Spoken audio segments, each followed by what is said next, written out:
नमस्ते बच्चों, my self Jaiswal sir.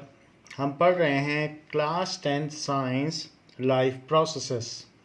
Last class में हमने आपको ह्यूमन सर्कुलेटरी सिस्टम के बारे में बताया था और फंक्शन ऑफ हार्ट के बारे में समझाया था। नाउ देयर हमने आपको एक डाइकस्पिड वॉल्व के बारे में भी बताया था। आप इसको अमेंड करके बाइकस्पिड वॉल्व कर लें। सो ये बाइकस्पिड है। दिस इज डाई की जगह आप इसे बाइकस्पिड वॉल्व कह दें और इसे मीट्रल वॉल्व भी कहते हैं, तो आप ये नाम भी लिख लें। So this is mitral valve. तो इसको बाइकस्पिड कर लें। अब हम आगे उसी के आगे कंटिन्यू करते हैं जो हमने लास्ट क्लास में पढ़ा था। Now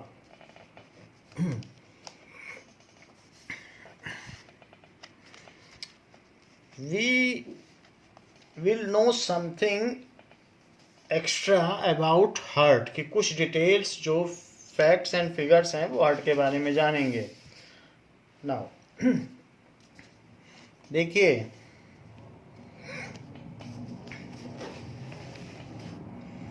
so one complete contraction and relaxation of heart is called a heartbeat. heartbeat क्या है? heartbeat, one complete contraction, जैसे हार्ट करता है धक धक तो ये एक हार्ट बीट हो गई। Complete contraction and relaxation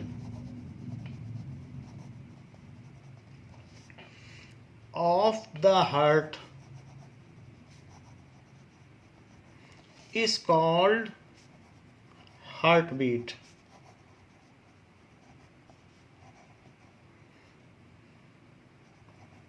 Now, our heart beats 70 to 72 times in a minute.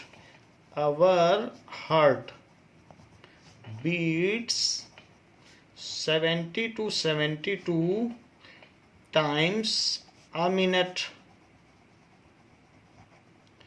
That is also the pulse rate of body. जो हम यहाँ से पल्स लेते हैं, डॉक्टर लोग इस तरीके से नब्ज टटोलते हैं तो वो पल्स है, तो उसमें एक तरीके की आवाज़ आती रहती है। आप अपने हाथ में भी प्रेशर लगाओगे तो पल्स चलती है और घड़ी में 1 मिनट में देखोगे तो 70 to 72 टाइम्स रहेगा। ये पल्स रेट छोटे बच्चों में ज़्यादा होता है, लेकिन एक 18 ईयर्स या ऊपर के जो एडल्ट्स हैं उनमें 70 to 72 रहता है। That is also the pulse rate of body. That is also the pulse rate of body. So when we do exercises, जब हम exercises करते हैं, then extra energy is needed. Then extra energy is needed. So respiration takes place at higher rate, क्योंकि हम जानते हैं कि respiration या श्वसन के दौरान ही ऊर्जा का उत्सर्जन होता है, तो energy is released during respiration. So respiration अगर तेज होगा तो बहुत एनर्जी रिलीज होगी. सो ये चीज़ है. सो respiration rate becomes faster. Rate becomes faster. For that more oxygen is needed. उसके लिए बहुत ऑक्सीजन की ज़रूरत पड़ती है. For that more oxygen is needed. And this supply of oxygen is fulfilled by faster beating of heart. This supply, तो जो heart है वो और तेजी से ढक ढक ढक ढक ढक ढक ढक ढक ऐसे पंप करने लगेगा, किसी जल्दी जल्दी वो ऑक्सीजन की सप्लाई करने लगे, और साथ ही हमारा ब्रीदिंग रेट भी बढ़ जाएगा और हार्ट का बीटिंग रेट भी बढ़ जाएगा. This supply of oxygen is fulfilled by faster heart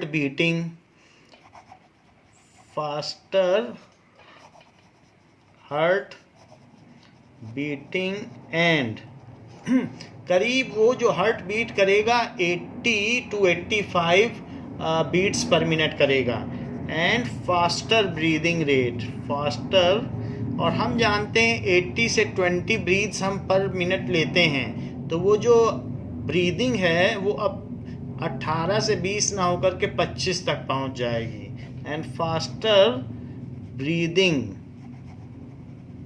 rate वो भी बढ़ जाएगा 25 ब्रीथ्स पर मिनट। तो इस तरीके से तो क्वेश्चन आपसे पूछा जाता है कि when we do vigorous exercise then why our heart beats faster, तो उसी का ही आंसर है, when we do vigorous exercise then why our heart beats faster, तो वो ऑक्सीजन की कमी को पूरा करने के लिए to compensate the oxygen requirement our heart beats faster, तो इसका यही आंसर है जो ऊपर दिया गया है।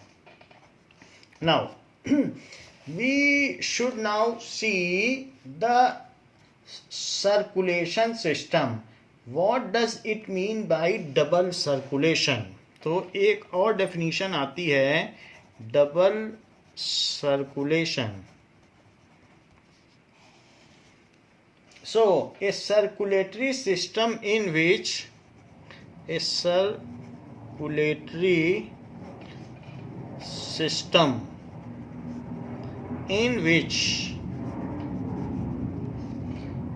blood travels twice through the heart, blood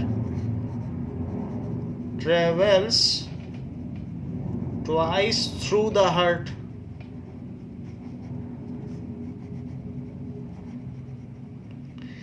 in one complete cycle of body, in one complete cycle of body, body में एक बार जाए तो हार्ट में 2 बार जाए, is called double circulation system.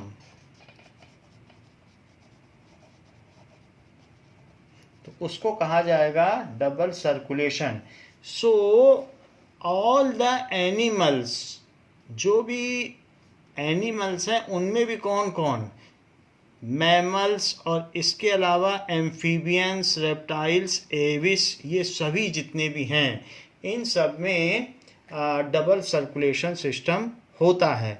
So human जितने भी मैमल्स हैं इन सब में 4 चैम्बर्ड हार्ट होता है, जबकि एम्फीबियंस है 3 चैम्बर्ड हार्ट, और रेप्टाइल में, क्रोकोडाइल में भी 3 चैम्बर्ड हार्ट होता है। तो इस तरीके से हम ये कह सकते हैं कि all animals have double circulation system, all animals have double circulation system। इसके बारे में हमने आपको बता दिया है कि पल्मोनरी सर्कुलेशन और सिस्टेमिक सर्कुलेशन क्या होता है, इसके बारे में आपको पीछे बताया जा चुका है। So human has 4 chambered heart while reptiles and amphibians have 3 chambered heart. So एक ये भी क्वेश्चन पूछा जाता है कि इसको पहले नोट करें फिर क्वेश्चन बनाते हैं। तो mammals have 4 chambered heart, 4 chambered heart. Fish, जो फिश होती हैं या fishes, have 2 chambered heart, two chambered heart, while amphibians and reptiles have three chambered heart. Amphibians and reptile have three chambered heart. Three chambered heart इस तरीके से होता है। जैसे हमने आपको बताया कि कोई भी जो किंगडम सिस्टम है तो 5 किंगडम सिस्टम जो विटाकर ने दिया है, तो उसमें से जो 5 किंगडम हैं वो कौन कौन से हैं? मोनेरा, प्रोटिस्टा, फिर फंगी, प्लांटे, इन सब में तो हर्ट ही नहीं होता।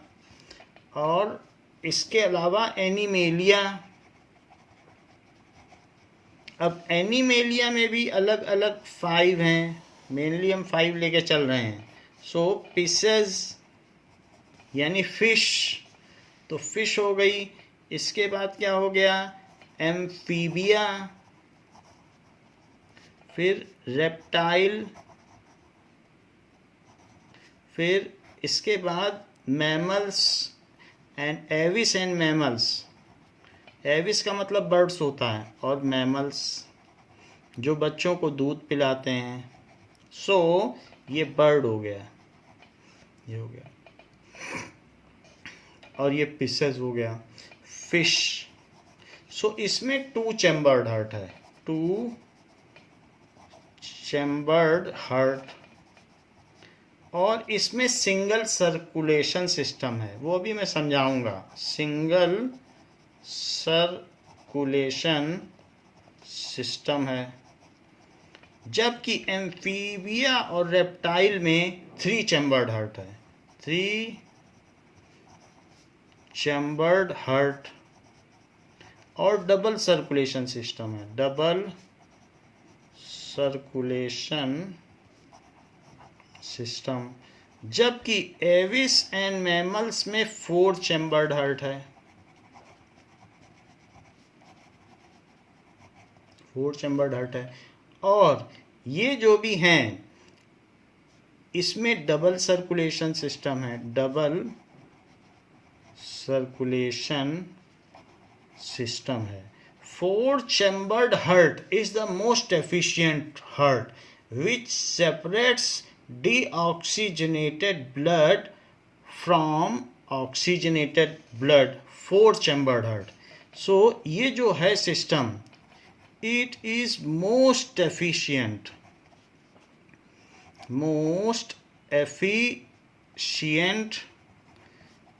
circulatory system in which oxygenated blood and deoxygenated blood are separate in heart। Oxygenated blood is separate from deoxygenated blood, deoxygenated blood। यानी बॉडी में जो ब्लड भेजा जाता है वो प्योरली ऑक्सीजनेटेड ब्लड भेजा जाता है, उसमें डीऑक्सीजनेटेड ब्लड नहीं आता। तो इस वजह से रेट ऑफ रेस्पिरेशन हाई है, क्योंकि सिर्फ ऑक्सीजनेटेड ब्लड होता है। और आप ये देख लीजिए, ये जो सेप्टम है, ये सेप्टम ब्लू ब्लड को रेड ब्लड से अलग रखता है और रेड ब्लड ही भेजता है। तो जब ज़्यादा ऑक्सीजन जाएगी तो हर सेल में रेस्पिरेशन रेट ज़्यादा होगा और एनर्जी ज़्यादा रिलीज़ होगी। एनर्जी ज़्यादा रिलीज़ होगी तो हम अपना बॉडी टेम्परेचर कांस्टेंट रख पाएंगे। तो जो बर्ड्स होती हैं और मैमल्स होते हैं ये हॉट ब्लडेड एनिमल है। बर्ड्स और मैमल ये क्या कहलाएंगे? Hot blooded animal. सो इससे क्या होता है, only oxygenated blood is supplied to body, उसमें कोई इंटरमिक्सिंग नहीं होती, इन सब में सब मिक्स हो जाता है। Only oxygenated blood is supplied to body. So respiration is efficient, उसमें क्या होगा कि जो रेस्पिरेशन है वो एफिशिएंट होगा। It makes respiration efficient,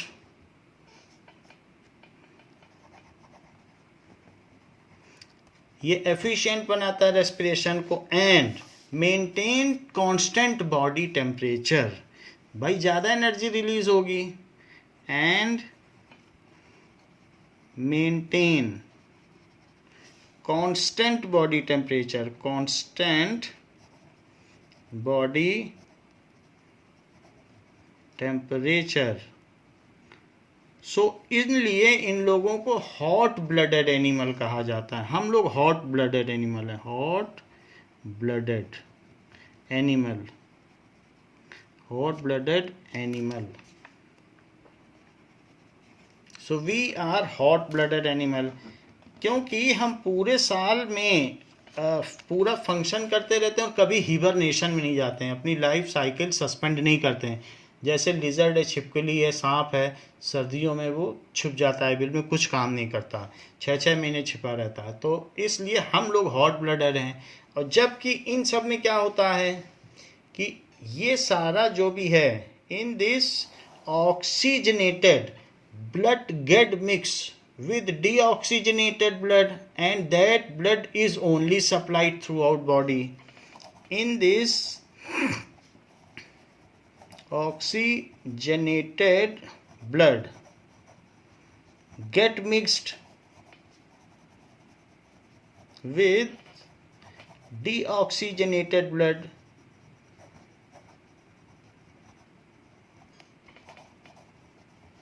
and the same blood is supplied throughout body. इसमें कोई सेप्टम नहीं होता है जो उनको अलग कर सके।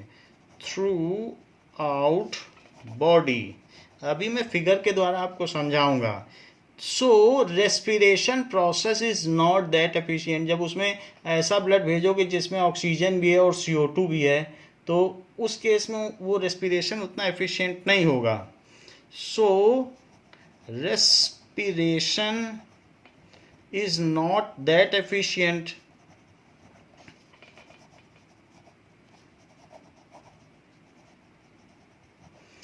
less energy is released during respiration, less respiration से ही तो एनर्जी मिलती है, less energy is released, less energy release होगी, and they can not afford to make their body temperature constant। क्योंकि आप देखो, अगर घर का बॉडी टेम्परेचर 26 डिग्री रखना है, गर्मी में सर्दी में तो AC लगाना पड़ेगा, तो AC कितना महंगा पड़ता है, कितना बिल आता है, 10,000 से ऊपर बिल आ जाता है। तो आप समझ लीजिए कि कांस्टेंट बॉडी टेम्परेचर मेंटेन करने के लिए बहुत एनर्जी की ज़रूरत पड़ती है। बाहर 0 हो तब भी आपका बॉडी का टेम्परेचर 37 डिग्री सेल्सियस चाहिए, बाहर 50 हो तो भी 37 चाहिए, तो ये एनर्जी बहुत चाहिए। तो जब तक हमारा ऑक्सीजनेटेड और डीऑक्सीजनेटेड ब्लड सेपरेट नहीं होगा और सिर्फ ऑक्सीजनेटेड ब्लड ही बॉडी में सप्लाई नहीं होगा, तब तक अच्छा रेस्पिरेशन हो ही नहीं पाएगा। अब गंदा अच्छा खून मिला के पूरी बॉडी में भेज दो तो क्या रेस्पिरेशन होगा। तो इस केस में लेस एनर्जी इज रिलीज्ड, तो उससे क्या होगा, so body temperature they can not afford to keep body temperature constant. So such animals cannot afford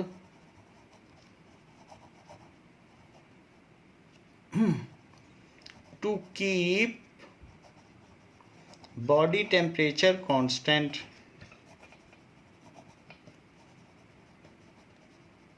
तो इसलिए इनको कहते हैं कोल्ड ब्लडेड एनिमल, इसलिए इनको कोल्ड ब्लडेड एनिमल कहा जाएगा। So these are called cold blooded animal. They go to hibernation during winter, क्योंकि उतनी एनर्जी वो क्रिएट ही नहीं कर पाएंगे कि अपनी बॉडी में ज़्यादा, सर्दी में तो बहुत एनर्जी चाहिए अगर किसी बॉडी टेम्परेचर को कांस्टेंट रखना है, लेकिन ये नहीं रख सकते क्योंकि इनका रेस्पिरेशन एफिशिएंट ही नहीं है। तो इसलिए दे गो टू हिबरनेशन, यानी सस्पेंड कर देते हैं अपनी लाइफ स्टाइल। सर्दियों में आपके घर में छिपकलियाँ नहीं दिखेंगी। So they go to hibernation during winter time. Hence, cold-blooded animals go to hibernation। वो कहाँ चले जाएंगे? हिबरनेशन में सो जाएंगे। एक पार्शियल स्लीपिंग है, पार्शियल डेड टाइप हो जाएंगे। Go to hibernation. So partially dead condition होती है कि सबसे कम एनर्जी, धीरे धीरे सांस लेना, बहुत धीमे और हिलना डुलना नहीं, ड्यूरिंग विंटर। तो विंटर के टाइम में वो हिबरनेशन में चले जाते हैं। While hot blooded animals function throughout their life. So while hot blooded, चिड़ियाँ उड़ती रहती हैं सर्दियों में भी।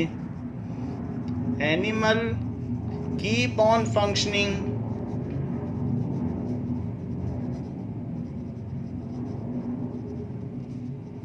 इन all weather condition, in all weather condition. तो हम हॉट ब्लडेड एनिमल की कोल्ड ब्लडेड एनिमल पे मेरिट देखें, उसके पहले हमें समझना होगा कि फिश में और एम्फीबियंस में और ह्यूमन के हार्ट में क्या डिफरेंस है और उनका क्या कंपैरिजन है। Now we will see the difference of heart in different animals, different kinds of जो एनिमल्स हैं तो उनमें हम देखेंगे। जैसे कि इस केस में, फिश के केस में, there are two chambered heart, this is two chambered heart, and through two chambered heart blood flow करता है और अलग अलग कैपिलरीज में जाता है इस तरीके से। सो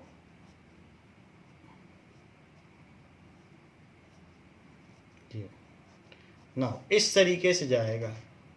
तो ये जो चीज़ है यहाँ से, तो इसमें क्या चीज़ होता है कि ये एट्रियम है और एक एट्रियम और एक वेंट्रिकल है। ये वेंट्रिकल है, वेंट्रिकल, ये फिश की बात कर रहा हूँ, और ये है एट्रियम। सो इसमें जो भी चीज़ है तो उसमें वेंट्रिकल है और एट्रियम है। नाउ तो अब ब्लड देखो कैसे जा रहा है। वेंट्रिकल का काम होता है प्रेशर लगाना, वेंट्रिकल की वॉल थिक होती है और आर्टरियम पतला होता है। तो वेंट्रिकल को मस्कुलर बनाओ, ये मस्कुलर हो गया। और वेंट्रिकल से अब ब्लड जाएगा पंप से, और जानते हैं कहाँ जाएगा? फिश में, गिल्स में, प्रेशर के साथ भेजा जाता है। तो इस तरीके से, और यहाँ पर भी एक वॉल्व सिस्टम है। वॉल्व सिस्टम का मतलब यहाँ से यहाँ पर ब्लड एंटर कर जाए, तो इस तरीके से वॉल्व सिस्टम है। पहले एट्रियम भरेगा, ये यहाँ से ब्लड लाएगा और फिर इसमें देगा। अब ये जो ब्लड गया है, तो ब्लड कहाँ चला गया? गिल कैपिलरी में, इस तरीके से चला गया ये गिल कैपिलरी में, और फिर गिल से ये वापस आ गया ये। सो गिल से होता हुआ ये पूरी बॉडी में गया, और पूरी बॉडी में होता हुआ फिर ऐसे आया, ये 2 चैम्बर्ड हार्ट है, क्योंकि इसमें 2 चैम्बर्ड हार्ट है, एक वेंट्रिकल और एक एट्रियम है। क्या आपको मालूम है ह्यूमन हार्ट में 2 एट्रियम और 2 वेंट्रिकल होते हैं, लेकिन इसमें तो सिर्फ एक एट्रियम और एक वेंट्रिकल है। तो ब्लड सबसे पहले गया अंडर प्रेशर, वेंट्रिकल में प्रेशर है, तो वेंट्रिकल की जो वॉल है वो थिक है, ये इस तरीके से। और यहाँ से ये ब्लड भेजा गया, ये ब्लड ब्लू कलर का था, तो ये ब्लू कलर का ब्लड भेजा गया यहाँ से इसमें। सो ये किस में गया? गिल कैपिलरीज में। सो दिस इज गिल कैपिलरीज में चला गया। तो वहाँ से जब गिल कैपिलरी में गया तो वहाँ ये ऑक्सीजनेटेड हो गया, और ऑक्सीजनेटेड होकर ये फिर आगे बढ़ा गिल कैपिलरी से, और ये देखिए, और फिर यहाँ ये ऑक्सीजनेटेड ब्लड आया, और ऑक्सीजनेटेड ब्लड बॉडी के डिफरेंट ऑर्गन्स में गया। ऑक्सीजनेटेड ब्लड डिफरेंट ऑर्गन्स में गया, लेकिन ऑर्गन्स ने, ये बॉडी ऑर्गन्स हैं, तो बॉडी ऑर्गन्स ने सारा ऑक्सीजन ले लिया, तो दिस इज बॉडी ऑर्गन्स। और वहाँ से फिर ये ब्लड ब्लू हो गया, और ब्लू होकर फिर ये वापस आया, और फिर यहाँ पर फिलअप हो गया। तो इस तरीके से, तो यहाँ जो भी है, हार्ट में कभी भी ऑक्सीजनेटेड ब्लड नहीं आता, तो जो हार्ट पंप करता है वो डीऑक्सीजनेटेड ब्लड को ही पंप करता है, और कहता है कि तुम गिल से ऑक्सीजन लेते हुए पूरी बॉडी में चला जाना। लेकिन आप सोच सकते हो गिल में जाने के बाद इसके पास कितना प्रेशर रह जाएगा, कैपिलरी में टूट गया और फिर से वो इकट्ठा हुआ, तो धीरे धीरे चलेगा, और धीरे धीरे चलेगा तो बात बनेगी नहीं। और उस तरीके से ये कहा जाता है कि फिश में ब्लड फिल्ड रहता है, तो भले ही वो इस तरीके से जा रहा हो, लेकिन यहाँ प्रेशर डाउन हो जाएगा, क्योंकि हेयर लाइक कैपिलरी से गुजरने के बाद क्या उसमें प्रेशर बचा रहेगा। तो इस तरीके से ये जो ब्लड है ये गिल से ऑक्सीजन लेके पूरी बॉडी में जा रहा है। अगर वो गिल से वापस आ जाता और फिर ब्लड पंप किया जाता तो कितनी तेजी से जाता हर सेल के पास, लेकिन अब यहाँ प्रेशर ही नहीं बचा। तो इसलिए ये जो फिश में होता है, तो ये फिश का हार्ट है, हार्ट ऑफ फिश। और ये 2 चैम्बर्ड हैं, 2 चैम्बर्ड हार्ट, और इसमें 1 एट्रियम एंड 1 वेंट्रिकल है, 1 एट्रियम एंड 1 वेंट्रिकल, और सिंगल सर्कुलेशन सिस्टम है, क्योंकि एक ही बार ये जा रहा है, बस एक बार आ गया, तो 2 बार तो नहीं गया ना, एक ही बार तो गया। सो सिंगल सर्कुलेशन सिस्टम।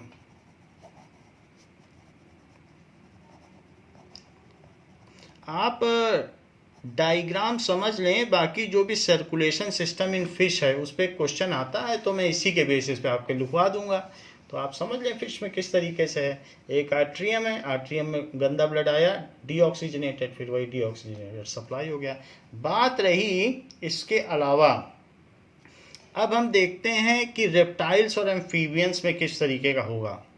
तो रेप्टाइल्स और एम्फीबियन की अब हम बात करें। नाउ देखिए, तो रेप्टाइल्स और एम्फीबियन में एक एट्रियम ये है और दूसरा एट्रियम ये है, और एक वेंट्रिकल है, बस एक वेंट्रिकल ये। और ये जो एक वेंट्रिकल है, इससे देखें क्या होता है। नाउ अब यहाँ से जो ब्लड आएगा तो इस वेंट्रिकल में आ जाएगा ब्लड, तो ये देखिए ऐसे आया ब्लड, और यहाँ से ब्लड को यहाँ पर भी आता है। एट्रियम तो ब्लड को रिसीव करता है, तो यहाँ पर भी ब्लड आया, एक बार ब्लड यहाँ आया। अच्छा, इसके अलावा वेंट्रिकल जो होता है वो तो ब्लड को भेजता है बाहर, प्रेशर डाल के भेजता है। तो इसने क्या किया, वेंट्रिकल ने इसने भेज दिया ब्लड को लंग्स की तरफ। लंग्स को भेज दिया, दो तरफ भेजा, एक बार भेजा लंग्स की तरफ कि जाओ वहाँ से ऑक्सीजनेटेड होके आओ, ये देखिए, तो वहाँ पर ब्लड ऑक्सीजनेटेड हुआ ये लंग्स में, और फिर उसके बाद लंग्स में ऑक्सीजनेटेड हो करके ब्लड फिर आया, तो ब्लड वापस रिपोर्ट करता है एट्रियम में। जो राइट हैंड है उसकी तरफ आप लिखें लेफ्ट एट्रियम, तो ये एट्रियम हो गया। सो अब जरा देखें, सो इसको आप लिख दें लेफ्ट एट्रियम और इसको लिख दें राइट एट्रियम। अच्छा, तो आप यहाँ देखिए, ये जब ब्लड भेजा गया, दो तरफ ब्लड भेजा गया, एक तो यहाँ से ये और भेज रहा है कि बॉडी को भेज देगा, तो बॉडी को भेजेगा, ये वेंट्रिकल ही भेज रहा है, तो यहाँ पर बॉडी को भी भेजा जाएगा ये, और ये देखिए इस तरीके से, और यहाँ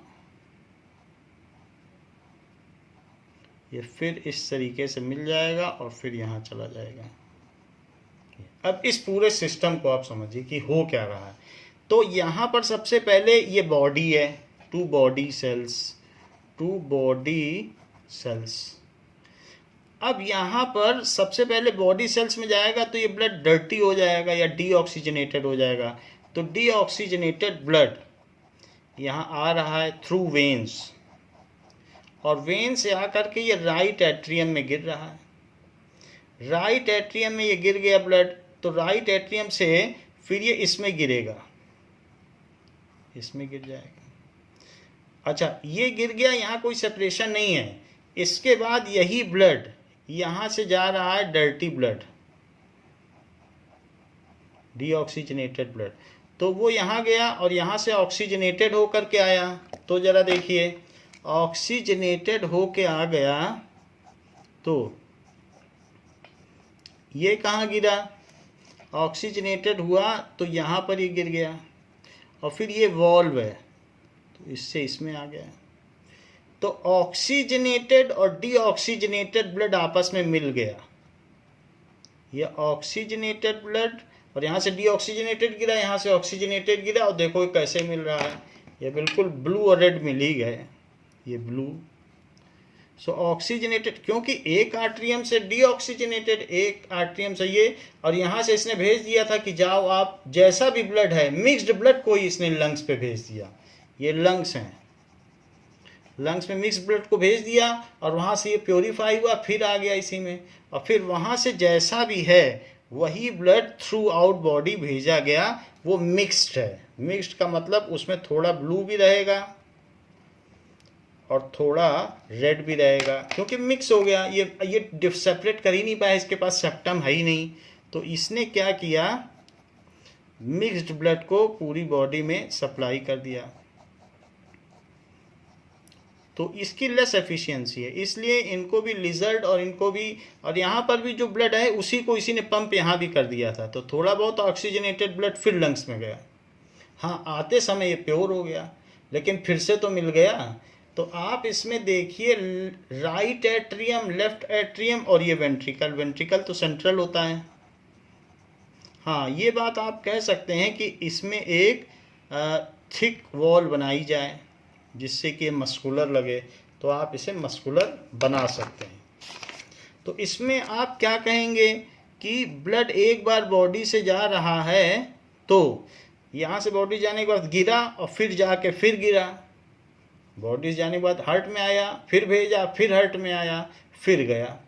तो इस तरीके से डबल सर्कुलेशन सिस्टम है। तो ये किसमें होता है, this is found in amphibian, जैसे फ्रॉग एंड रेप्टाइल यानी मगरमच्छ, crocodile. So this kind of 3 chambered heart is found in, ये देखो सो ये किसका हार्ट है, heart of reptile and amphibian. Reptile होती है जो छिपकली है जो रेंग के चलते हैं, सो वो विच क्रीप, जैसे क्रोकोडाइल क्रीप करता है, और एम्फीबियन जो ज़मीन में रहते हैं बट पानी में अंडे देते हैं। सो इस तरीके से इसके हार्ट हैं। तो 3 चैम्बर्ड हार्ट है, 3 चैम्बर्ड हार्ट और double circulation system, double circulation system ऐसा है। 2 atrium and 1 ventricle, so 2 atrium and 1 ventricle हो गया। तो अब इसमें हमने ये दोनों चीज़ें देख ली कि किस तरीके से होता है। जबकि ह्यूमन में क्या होता है, तो जो ह्यूमन में हमने देखा था कि एक अलग तरीके का सिस्टम होता है, जो कि ये तो आप लोगों ने दोनों देख लिए, और ह्यूमन का सर्कुलेशन सिस्टम थोड़ा सा अलग है। इसमें जो हार्ट है वो क्या करता है कि एक तो इसके पास एट्रियम है, फिर यहाँ से ये दूसरा, जो दूसरे वाले में यहाँ से ब्लड जा रहा है, और ये सेप्टम बना लीजिए, ये देखो। और इसी तरीके से दूसरी तरफ भी ऐसे ही जैसे यहाँ बनाया है वैसे ही ऐसे करके एक ऐसा यहाँ बना लीजिए, और फिर यहाँ बना लीजिए, बिल्कुल जैसे 2 बच्चे बनाए जाते हैं ऐसे बना लीजिए। तो अब ज़रा देखिए इसमें क्या होता है। यहाँ पर जो ब्लड आता है वो वीना कावा से आता है। 2 बच्चे हमने बना दिए एक दूसरी तरफ हाथ किए हुए, और ये उनका सर बना दिया, ये बाल बना दिए। अच्छा, जो ये ब्लड आता है ये वीना कावा, और ये बॉडी से आ रहा है, तो इसमें आप ये कह सकते हैं कि इस तरीके से ब्लड कैपिलरी में टूट गया ऐसे, और फिर ये ऐसे यहाँ। तो ये जो ब्लड आया ये कहाँ से आया, इधर से आया। ये देखो ये ब्लड कहाँ से आया, इधर से, और इसमें आ गया। अच्छा, ये एट्रियम है, ये सॉरी आर्टा, जिसको कि आर्टरी कहते हैं। और ये क्या आया यहाँ पर, ये। अच्छा, ये ब्लड यहाँ से कहाँ गया, ये ऊपर चला गया, और ऊपर भी ये ब्लड,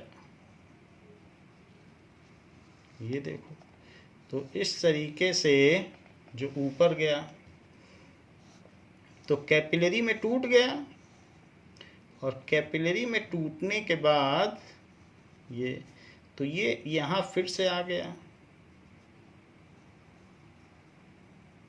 ये चीज़ है। सो this is schematic diagram of double circulation system in 4 chambered heart, that is schematic diagram of double circulation system, double circulation system in 4 chambered heart.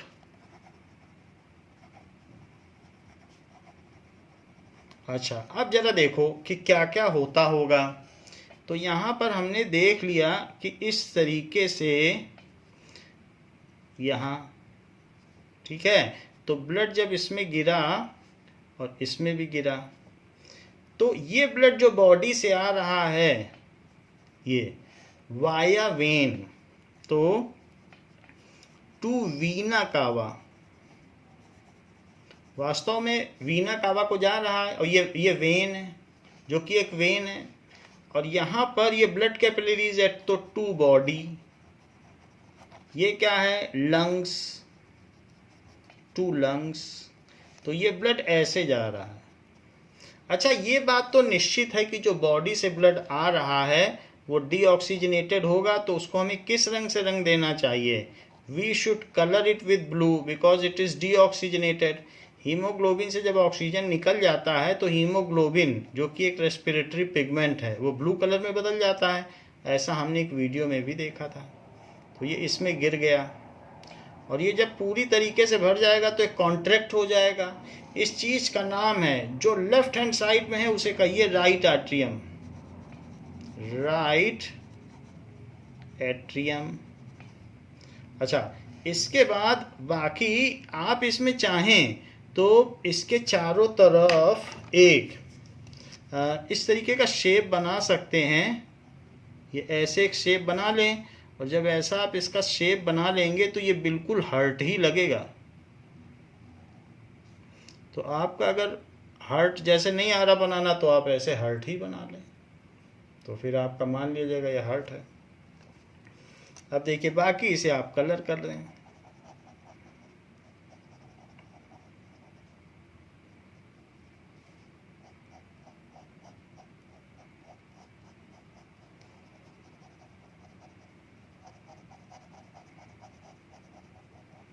तो ये चीज़ हो गई।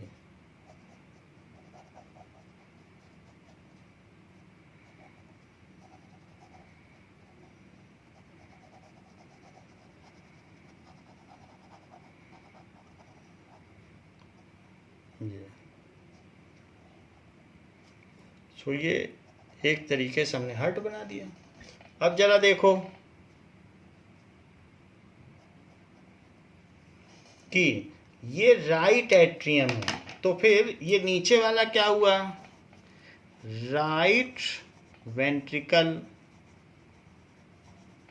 ये लेफ्ट एट्रियम और ये लेफ्ट वेंट्रिकल, ये चीज़ हो गई।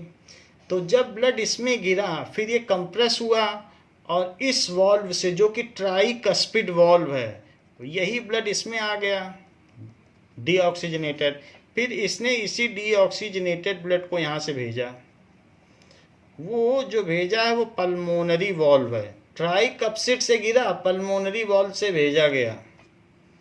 पल्मोनरी वॉल्व से जब ये गया लंग्स पे, तो लंग्स ने इसको क्या किया, बोला ठीक है आपका ऑक्सीजनेशन हो जाएगा। तो इसने इसको ऑक्सीजनेटेड कर दिया लंग्स ने, क्योंकि उसने एल्वियोली को घेर लिया था और सारी ऑक्सीजन ले ली, तो हीमोग्लोबिन फिर से रेड हो गया। अब वही हीमोग्लोबिन जब यहाँ पर आया और इसमें गिरा तो ये भर गया। जब ये भर गया तो ये कॉन्ट्रैक्ट हुआ और कॉन्ट्रैक्ट होने के बाद चाहे तो आप इसे कहें बाइकस्पिड वॉल्व या मीट्रल वॉल्व, आपकी इच्छा है जो मर्जी सो कहें। इसके दो नाम है, बाइकस्पिड वॉल्व और मीट्रल वॉल्व। तो फिर यहाँ पर ब्लड गिरा, ब्लड गिरने के बाद ये कॉन्ट्रैक्ट हुआ और कॉन्ट्रैक्ट होने के बाद देख लीजिए ये आवर्टिक वॉल्व है, क्योंकि ये आवर्टा है। इसका क्या नाम है, आवर्टा। सो ये आवर्टिक वॉल्व है। वहाँ से ये ब्लड भेजा गया पूरी बॉडी में कि जाओ सारे सेल्स को ऑक्सीजनेटेड ब्लड दे के आओ। तो ये जो चीज़ हमने यहाँ दिखाई है, ये तो पूरी बॉडी में रेड ब्लड गया इस तरीके से। तो अब आप यहाँ पर देख लें ये पूरा सिस्टम है जो कि हो रहा है। फिर इसके आगे यहाँ से फिर से ब्लू, तो ब्लू हो गया ऐसा। तो ये सिस्टम हो गया। नाउ जो ये चीज़ है तो इसमें आप लिखें it is 4 chambered heart. So 4 chambered heart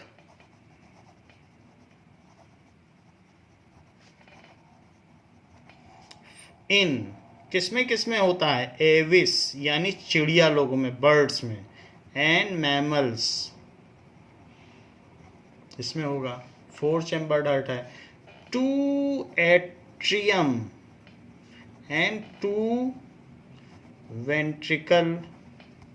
Oxygenated and deoxygenated bloods are separated by septum. Oxygenated and deoxygenated blood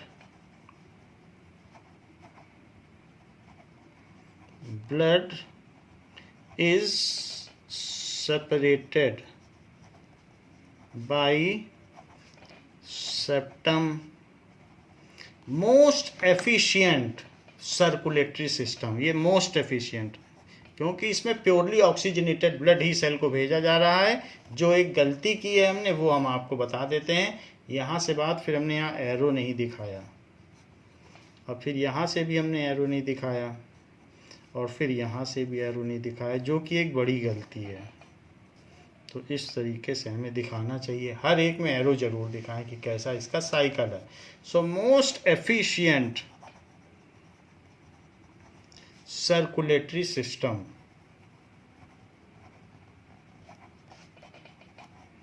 इस हार्ट को मोस्ट एफिशिएंट हार्ट कहते हैं। तो बच्चों, हम लोगों ने 3 तरीके के सर्कुलेटरी सिस्टम यहाँ पर देख लिए कि कौन कौन से सर्कुलेटरी सिस्टम होते हैं। अब हम कुछ डिफरेंसेस देख लेते हैं।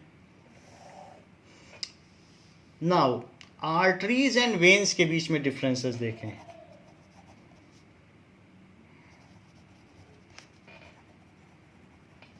Arteries carry blood from heart and arteries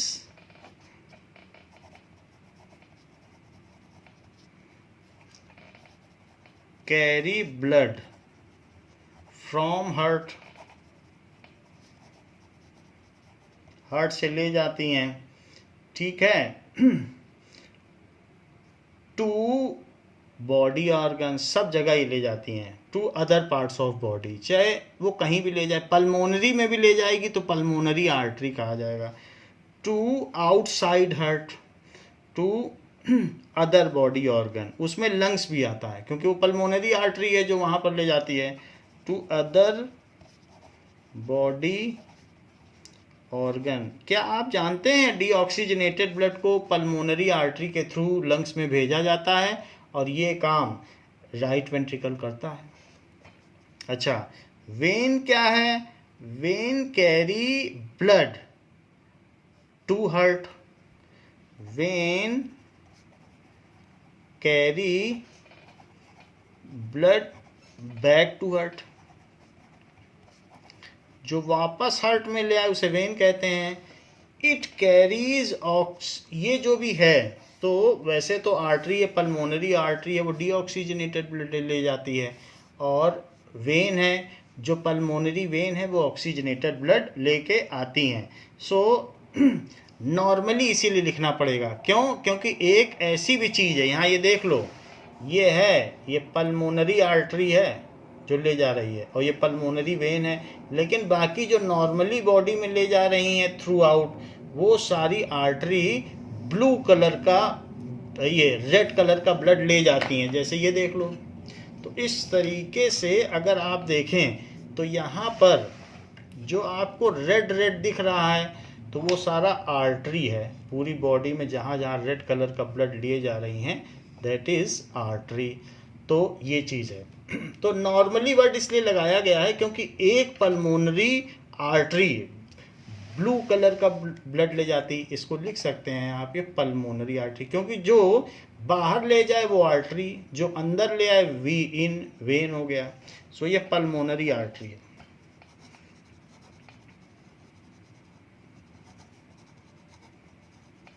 और ये बताइए क्या है? That is pulmonary vein. So हम इसलिए कह सकते हैं, वैसे तो आर्टरी ये रेड कलर का ऑक्सीजनेटेड ब्लड ले जाती है एक्सेप्ट पल्मोनरी आर्टरी, ऐसे लिखते हैं। तो ये रेड कलर का ऑक्सीजनेटेड ब्लड ले जाती है आर्टरी, सिर्फ पल्मोनरी आर्टरी को छोड़कर। So it carry blue coloured oxygenated blood, it normally carry red colored oxygenated blood except pulmonary artery, उसको छोड़ के। और जबकि it normally carries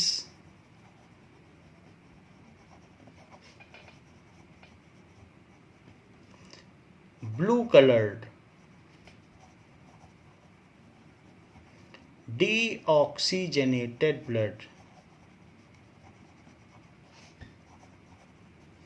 except pulmonary vein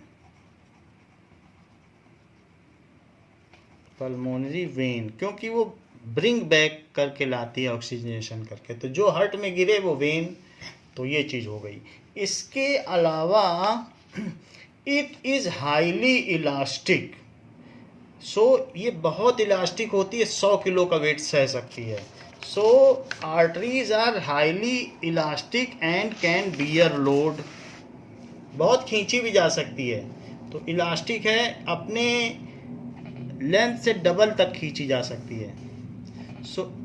arteries are, it is highly elastic,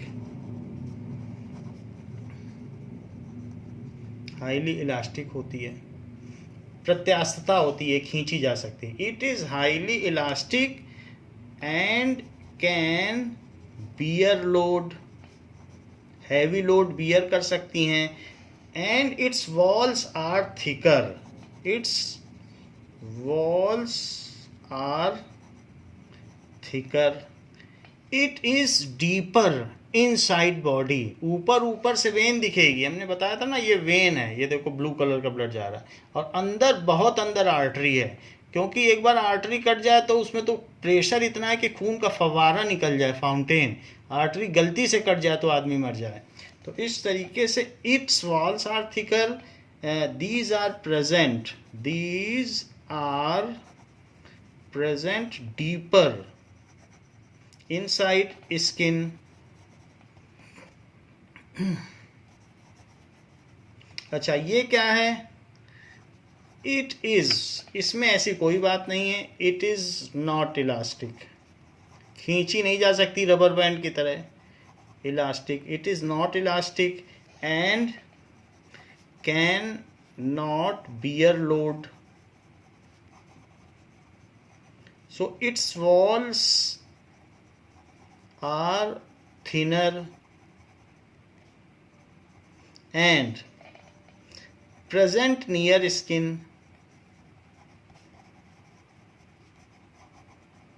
तो ये skin के पास प्रेजेंट होती हैं, it is present near skin. बाकी we can feel a pulse in it, क्योंकि हम जो भी आर्टरी में यहाँ पर भी हाथ दबाते हैं तो पल्स फील कर सकते हैं, तो ये चीज़ पल्स जो हम अंदर है, अंदर आर्टरी उसकी फील कर रहे हैं, इन सब की नहीं कर रहे हैं जो ऊपर वेन से, एक अंदर में आर्टरी है। तो जब हार्ट ने पंप किया, जर्क मारा, तो वो एक जो ब्लड आया एक सर्ज के साथ, सर्ज का मतलब इलेक्ट्रिक तरीके से आया, वही पल्स होती है।